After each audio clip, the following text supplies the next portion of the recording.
देखिए, हमारे समझ से क्योंकि ये देश में जो भ्रष्टाचार की नदी जो बह रही है, ये काफ़ी समय से बह रही है और भ्रष्टाचार के इस कोड़ को ख़त्म करना कोई आसान बात नहीं है।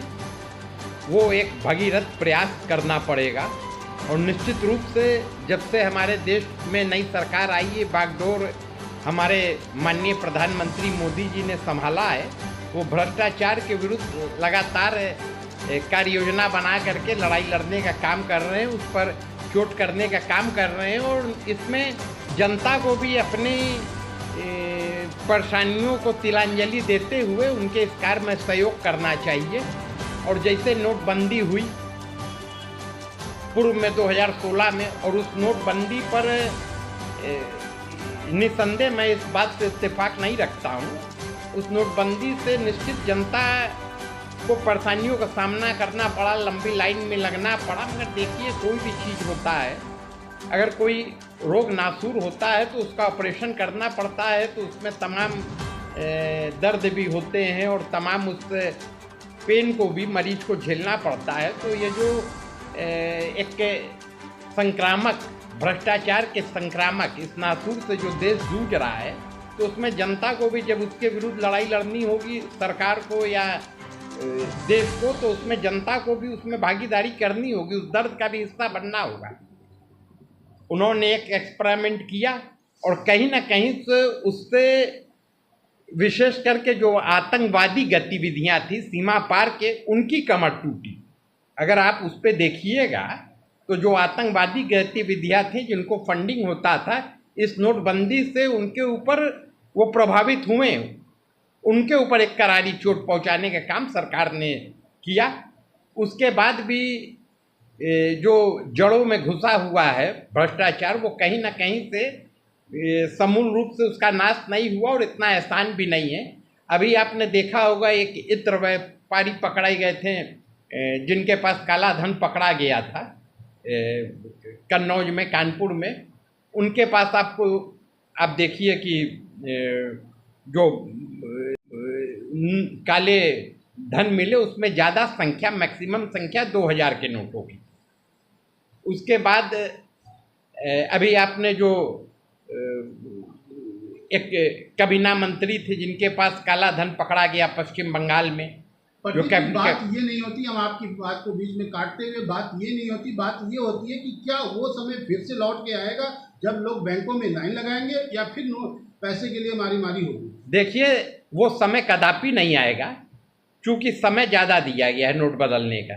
दूसरी बात, मैं एक बात और स्पष्ट करना चाहता हूँ। मैं आपसे भी पत्रकार महोदय, आपसे भी मैं एक उलट सवाल पूछना चाहता हूँ। आपके जेब में कितने 2000 के नोट हैं? या देश के आम जनता के पास, उसके पास कितने 2000 के नोट हैं? 2000 के नोटों की संख्या बहुत कम है, उसका सर्कुलेशन बहुत कम है, 3% कुछ पॉइंट उसका सर्कुलेशन है। और 2000 के नोट जो हैं, मैं आपको उसी प्रश्न का उत्तर दे रहा था, आपने जो बात काट करके क्वेश्चन किया कि जितने काला धन पकड़े जा रहे हैं वो सारे लोगों के पास मैक्सिमम 2000 के नोट ही नगद के रूप में निकल रहे हैं। और 2000 के नोटों की संख्या एक आम आदमी के पास, ईमानदार आदमी के पास, ईमानदार व्यापारी के पास नहीं है। वो केवल ज़्यादा से ज़्यादा जो काले धन को जुटा करके रखे हैं उनके पास 2000 के नोट है। तो निश्चित रूप से इस बार वो लाइन लगने की समस्या नहीं आएगी और 2000 के नोट को बंद करने का जो सर्कुलेशन ख़त्म करने की बात हो रही है, पुनः उसको मार्केट से ख़त्म करने की बात की जा रही है, वर्तमान 2000 के नोट, तो इससे करारा चोट पहुंचेगा जो काला धन जुटाए हैं 2000 नोट के रूप में। उससे क्या अर्थव्यवस्था पर भी इसका असर पड़ेगा? हाँ, अच्छा असर पड़ेगा। जब काला धन के विरुद्ध सरकार मुहिम चलाएगी तो निश्चित रूप से उसका अच्छा असर पड़ेगा। हमारे जो ईमानदार लोग हैं उससे उनको लाभ पहुंचेगा। विश्व बैंक किस स्ट्रेटेजी से बात कर रही है, मैं कोई अर्थशास्त्री नहीं हूँ, मैं एक कॉमन दिमाग रखता हूँ। मगर निश्चित रूप से जो 2016 में जो नोटबंदी हुई उससे निश्चित रूप से लाइनें लगी और देश में तमाम जो है उसमें बहुत से हमारे पैसे के अभाव में लोगों की जान तक चली गई, उससे मैं इत्तेफाक नहीं रखता हूँ। मगर उसका एक बहुत बड़ा जो देश को लाभ मिला, जो हमारी आंतरिक सुरक्षा खतरे में थी, और जो फंडिंग होता था, तो निश्चित रूप से विदेशों में बैठे आतंकवादियों की कमर भी तोड़ने का काम सरकार ने किया। और अब की जनता को ऐसी कोई लाइन में लगना नहीं पड़ेगा, मेरी समझ से ऐसी कोई स्थिति नहीं पैदा होगी। और 2000 की नोट जो बंदी हुई है उसकी चर्चा भी आम आदमी नहीं कर रहा है, क्योंकि आम आदमी की जेब में 2000 के नोट ही नहीं जल्दी मिलते हैं। ये केवल काला धन वालों के पास है, और ये सर्कुलेशन में बहुत कम है, ये बहुत कम छपे हैं। 3% कुछ पॉइंट इसके सर्कुलेशन थे। माननीय प्रधानमंत्री मोदी जी की सरकार में कोई भी चीज़ कब हो जाएगी ये किसी को पता नहीं है। चाहे 2016 को ले लीजिए, चाहे अभी ले लीजिए। तो इसलिए मोदी की सरकार में सब पॉसिबल है, बंद होना चालू होना ये चलता रहेगा। पर 2000 के नोट बंद करने से यह साफ जाहिर होता है कि सरकार कहीं न कहीं कुछ मामलों में असफल है। पर 2000 बंद करके उन्होंने अमीरों के ऊपर जिस तरह से लगाम लगाई है, उसके लिए मिडिल क्लास और लोअर क्लास उनकी तारीफ करता है। बग्गा जी, बीच में बात काटते हुए मैं आपसे बात कर रहा हूँ, अमीरों की बात की है। यही अमीर का हवाला दे के 2016 में भी 500-1000 की नोट बंद की गई थी। अब फिर अमीरों का हवाला दे के नोट बंद की जा रही है। तो क्या इन्होंने अगर अमीरों के नाम पर इसको बंद किया है या पहले भी हवाला दिया गया, तो ये तो आपके सामने ही है कि पहले कितना रुपया बाहर निकला, और इस बार भी आप देखिएगा बहुत रुपया बाहर निकलेगा, और जो निकलेगा रुपया तो उसका चलन में आएगा। तो इससे मेरे को लगता है कि व्यापार भी बढ़ेगा, आम आदमी को अच्छा भी लगेगा। और पिछली बार और इस बार में तो बहुत से अंतर है।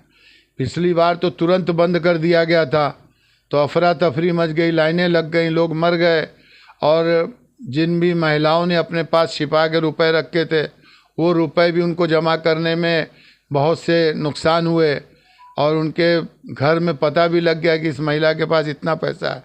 इस बार ये 2000 का नोट जो है, मुझे नहीं लगता कि मिडिल और लोअर क्लास के यहाँ मिलेगा। ये सारा रुपया बड़ों के यहाँ ही है। पर इतनी जल्दी करेंसी बंद करना सरकार के ऊपर आरोप लगता है। कहीं ना कहीं सरकार भ्रष्टाचार को नहीं रोक पा रही है, पर वो कोशिश पूरी कर रही है कि भ्रष्टाचार को पूरा नील कर दिया जाए, और मुझे लगता है ये उसी में एक कदम है। बग्गा जी, बात की जाए तो आप एक व्यापारी वर्ग हैं, और देखा जाए तो हमेशा सरकार कह रही है कि इस नोटबंदी के बाद हमारी सब चीज़ें बेटर होंगी, लेकिन नोटबंदी करने के बाद क्या अर्थव्यवस्था पर भी इसका असर पड़ रहा है? डॉलर मजबूत हो रहा है, पैसा गिर रहा है, नोटें गिर रही।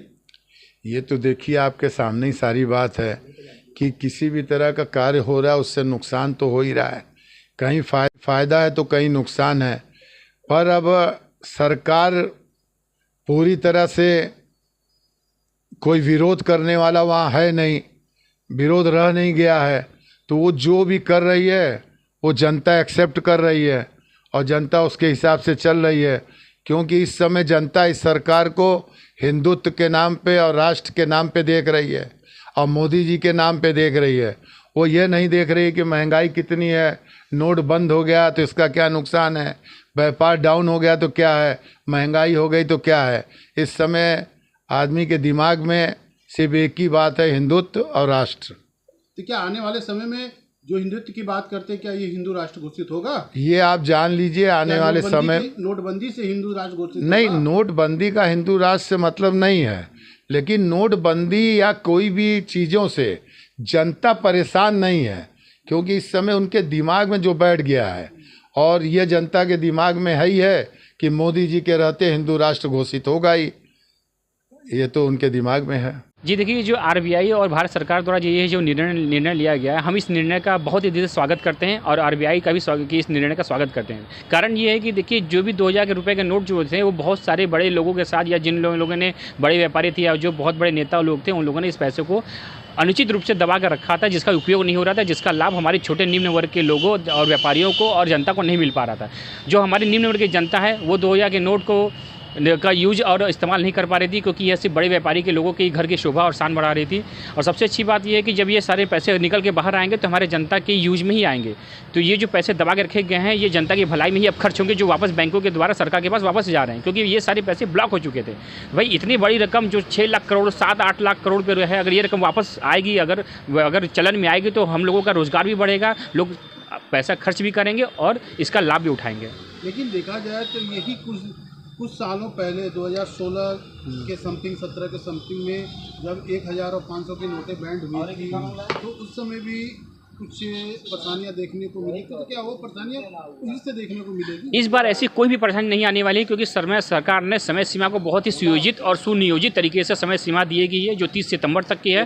और इस बार बैंकों में लाइन नहीं लगने वाली है। कारण ये है कि सरकार ने बहुत सारी सुविधाएं ऐसी दी है कि आप जाइए हाथों हाथ, या तो आप बैंक बदलवाइए, बैंक में जाके नोटों को, या तो फिर आप उसे अपने खाते में जमा करिए। और दूसरी सबसे अच्छी बात यह है कि नोट अभी चलन से बाहर नहीं हुए हैं, व्यापारी वगैरह इसका लेन देन कर सकते हैं। ये सरकार ने बहुत ही स्पष्ट तरीके से स्पष्टीकरण इसका दिया हुआ है। तो ना ही ये चलन से बाहर है, ना ही आप इसको बैंक में जमा करने में आनाकानी होगी, ना ही बैंक कर्मी आपसे अभद्रता करेगा, और इसका पूर्ण रूप से आपको सुविधा और लाभ दिया जाएगा।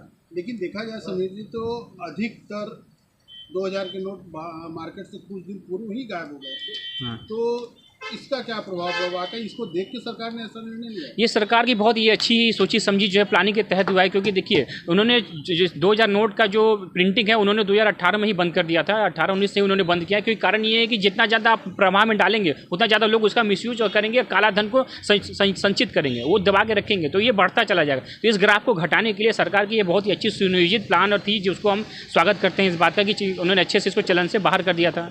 आप लोग एक व्यापारी वर्ग हैं, तो क्या लेन देन में 2000 का नोट का जो चलता था उसमें अब कैसे सिस्टम बनेगा? क्या उसका? सबसे अच्छी बात यह है कि देखिए जो मोदी सरकार ने हमारे टेक्नोलॉजी को आगे बढ़ाने के लिए जो गूगल पे, फोन पे और ऑनलाइन ट्रांजैक्शन का उन्होंने बढ़ावा दिया है, इस बात का हम व्यापारी वर्ग खुद है, क्योंकि जो पैसा जो बड़े बड़े लोग पूंजीपति जो दबा के रखे हैं, अगर वो चलन में वापस आएगी तो इसका लाभ किसको मिलने वाला है? हमारी जनता को ही तो मिलेगा, जो निम्न वर्ग की जनता है, जिनकी आय कम है, जिनके पास आय के स्रोत नहीं है। तो जब पैसा फ्लो में आएगा, जब वो पैसा बाजार में बहेगा तो सबके पास आएगा, एक वर्ग के पास तो जाएगा नहीं। लेकिन इससे अर्थव्यवस्था पे क्या असर पड़ेगा? देखिए अर्थव्यवस्था हमेशा से ही मजबूत रही है भारत की, और इस बार 2014 में मोदी जी के और 2017 में योगी जी के आने के बाद से अर्थव्यवस्था को बहुत सारी मजबूती मिली है। हमने देखा है कि 20 लाख करोड़ रुपये का निवेश हुआ है, माननीय योगी जी के आह्वान के द्वारा जो पूंजीपतियों ने आके निवेश किया है। और अब जो ये जो 2000 के नोट की जो इस पर फैसला लिया गया है, तो जो निम्न वर्ग के लोग हैं उनके पास जब पैसा आएगा तो वो दिल खोल के खर्च भी तो करना शुरू करेंगे। और जो भी पैसा लोगों के पास दबा पड़ा है उसको रखने का मतलब क्या है? आप उसको चलन में लाइए, आप उसको इकोनॉमिक सिस्टम को बूस्टअप करने के लिए लाइए, आप व्यापार व्यवस्था को बढ़ाइए, आप अर्थव्यवस्था को आगे बढ़ाइए। आपको देश की सहयोगी में, देश के डेवलपमेंट में आपको भागीदारी बनना चाहिए। तो उस पैसे को दबा के रखने का कोई मतलब तो है नहीं। आप सिर्फ अपना जेब भर रहे हैं और अपनी ज़रूरतों को पूरा करने में लगे हुए हैं। तो उस काला धन को हम बहिष्कार करते हैं। हम चाहते हैं काला धन सफ़ेद धन के रूप में वापस आए और सभी जनता के लोगों को, सभी निम्न वर्ग के लोगों को और जनता को, सबको उसकी सुविधा और सहूलियत मिले। फ़ोन पे और ऑनलाइन ट्रांजैक्शन का उन्होंने बढ़ावा दिया है, इस बात का हम व्यापारी वर्ग खुले दिल से स्वागत करते हैं। कारण ये है कि देखिए आपको, अगर आप ऑनलाइन ट्रांजैक्शन कर रहे हैं तो आपको पैसा ढोने की, कैरी करने की कोई आवश्यकता नहीं है, ना ही पैसा गिरने का डर है, ना ही पैसे में भूल चूक होने का डर है। सबसे अच्छी बात है कि आपके एक पैसे का रिकॉर्ड है, चाहे आप 5 रुपये पे कर रहे हैं ऑनलाइन, चाहे 50,000, चाहे 5 लाख कर रहे हैं, आपको 10 साल बाद भी उसका रिकॉर्ड मिल जाएगा कि हमने ये पैसा कहाँ खर्च किया है। और सबसे अच्छी बात है कि हम लोग GST पे करने वाले व्यापारी हैं, तो हम लोग GST पे करते हैं और हम लोग के पास हर एक चीज़ का, वाइट मनी का एक चीज़ का रिकॉर्ड है। और सबसे अच्छी बात है कि ये 2000 नोट जो फिर से चलन से बाहर हो रहे हैं, इस वजह से लोगों का रुझान ऑनलाइन ट्रांजैक्शन की तरफ फिर से बढ़ेगा और ये फिर से धारा प्रवाह तरीके से ऑनलाइन ट्रांजैक्शन इसका होना शुरू हो जाएगा। मतलब क्या आपके कहने का मतलब है कि कोई दिक्कत नहीं आएगी? इससे किसी व्यापारी वर्ग को, जनता को किसी प्रकार की कोई दिक्कत नहीं है। दिक्कत सिर्फ उन्हें है जिन्होंने 2000 के नोट का जो है गलत इस्तेमाल करने के लिए संचित किया है, जो इनका सिर्फ खुद लाभ लेने के लिए और काला धन को यूज़ करने के लिए जिन्होंने जिसको दबा के रखा था। हमें लगता है परेशानी सिर्फ उन्हीं को होने वाली है। व्यापारी वर्ग तो इससे बहुत ही खुश है और इस फैसले को स्वागत करते हैं हम सभी व्यापारी लोग।